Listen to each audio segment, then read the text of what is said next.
বিগত কাল তোমার জীবন তেমনই গিয়েছে, এতদিন যেমন হয়ে এসেছে, কিন্তু আজকের পর থেকে জীবন বদলাবে। যদি তুমি কোনো কাজে বারবার ফেল হয়ে থাকো তাহলে তোমার ভাগ্য খারাপ এটা বলো না, তোমার অভিজ্ঞতা কম এটা স্বীকার করে নাও। তোমার ভাগ্য তোমার পিছনে দাঁড়িয়ে আছে, তুমি কবে যোগ্যবান ছেলে হবে সেই অপেক্ষা করছে। যতদিন তুমি নিজেকে যোগ্য বানাবে না ততদিন তুমি দাবিদার হতে পারবে না। এটা ছোটখাটো কোনো বিষয় না, এটা একটি ভয়ঙ্কর লড়াই নিজের সাথে নিজের। এখানে শত্রুও তুমি আর যোদ্ধাও তুমি, আর এই যুদ্ধ ময়দানে তুমি একাই আছো, তোমার পিছনে কোনো সৈন্যদল নেই। এটা তোমার একার লড়াই, আর এই লড়াইটি তোমার একটি সুযোগ নিজেকে বিজয়ীর আসনে বসানোর।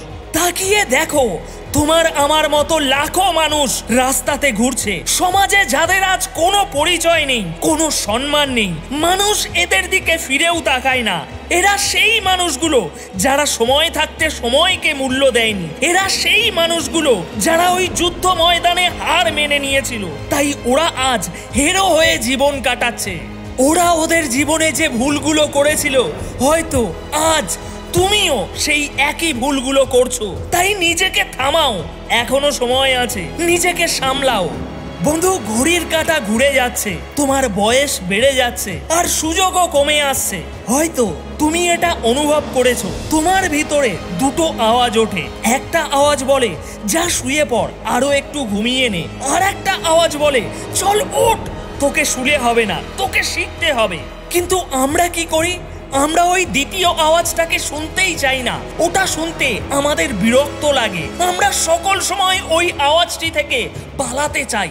আমরা ওই প্রথম আওয়াজটিকেই মেনে নেই, ওই আওয়াজটির কথা শুনেই কাজ করি, যার ফলে সেই দ্বিতীয় আওয়াজটি অনেক অনেক গভীরে তলিয়ে যায়।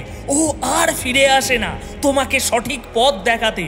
বন্ধু, তোমার ভিতরের সেই আওয়াজটিকে তুমি কখনোই অগ্রাহ্য করো না, যে তোমাকে শুতে দেয় না। তুমি যখনই কোনো ভুল পথে পা বাড়াও, ওই আওয়াজটি তোমাকে সতর্ক করে।